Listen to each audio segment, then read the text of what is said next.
আজকে আপনাদেরকে শেখাবো শালিক পাখি পোষ মানানোর দুটি গোপন কৌশল, আর শেষের দিকে থাকবে একটি বোনাস কৌশল যেগুলো শিখলে আপনারা দ্রুতই শালিক পাখিকে পোষ মানাইতে পারবেন এবং শালিক পাখি আপনাকে ছাড়া কিছুই বুঝবে না।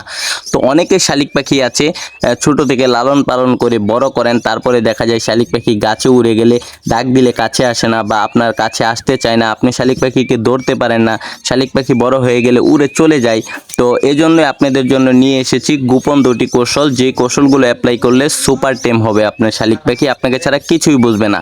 তো সম্পূর্ণ ভিডিওটি দেখতে থাকুন, তাহলে আশা করি শিখতে পারবেন। প্রথম যে কৌশল সেটি হচ্ছে আপনাকে অবশ্যই শালিক পাখি পোষ মানানোর জন্য ছোট্ট শালিক পাখির বাচ্চা সংগ্রহ করতে হবে, যেমন 1 থেকে 1.5 মাস বয়স। আমার স্ক্রিনে যে বাচ্চাগুলো দেখতে পারতেছেন এর থেকে একটু ছোট আনার চেষ্টা করবেন, তাহলে কিন্তু শালিক পাখিগুলো খুব ভালো পোষ মানবে। অনেকেই আছেন বড় শালিক পাখি সংগ্রহ করেন, তো বড় শালিক পাখিগুলো কিন্তু বড় হয়ে যাওয়ার পর চলে যাওয়ার সম্ভাবনা বেশি থাকে, আশা করি বুঝতে পারছেন। দ্বিতীয় টিপসটি হলো খাওয়ানোর সময়, এটাই হচ্ছে মেইন বিষয়। আপনি যখন খাওয়াবেন শালিক পাখিকে তখনই আপনি এই কৌশলটি অ্যাপ্লাই করবেন, তাহলে শালিক পাখি খুব ভালোভাবে পোষ মানবে। দ্বিতীয় কৌশলটি হচ্ছে আপনি যখন শালিক পাখিকে খাওয়াতে যাবেন, শালিক পাখির একটা নির্ধারিত নাম অথবা শীষ দিয়ে, যেমনটা আমি শীষ দিয়ে শালিক পাখিকে খাবার খাওয়াচ্ছি, শালিক পাখি কিন্তু আমার ডাকের সাথে সাড়া দিচ্ছে।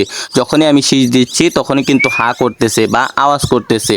আপনার যে শীষটা বা ডাকটা সে কিন্তু পরিচিত হয়ে যাবে তার কাছে, তখন কিন্তু আপনাকে চিনবে। আর যখন বড় হয়ে যাওয়ার পর আপনি শীষ দিবেন, আপনার ডাক দিবেন, তখন কিন্তু শালিক পাখি আপনার কাছে চলে আসবে, কারণ এটা তার পরিচিত সুর বা পরিচিত ডাক, সে কিন্তু এটা ভালোভাবে চিনতে পারবে। আশা করি বুঝতে পারছেন। তো শুধু শুধু শালিক পাখিকে খাবার খাওয়াবেন না, শীষ দিবেন, শালিক পাখি হা করবে, আওয়াজ করবে।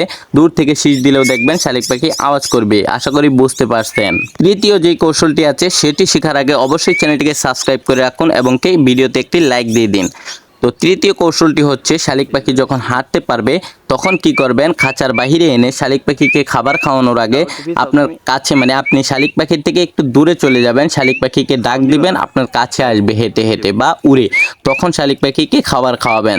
তাহলে দেখবেন প্রত্যেকবারই শালিক পাখিকে ডাক দিলে খাবারের লোভে আপনার কাছে চলে আসবে। এভাবে কিন্তু শালিক পাখিটি সুপার টেম হয়ে যাবে, আপনাকে ছাড়া সে কিছুই বুঝবে না। আশা করি বুঝতে পারছেন। অবশ্যই চ্যানেলটিকে সাবস্ক্রাইব করে রাখুন এরকম আরও ভিডিও পেতে। ধন্যবাদ সবাইকে।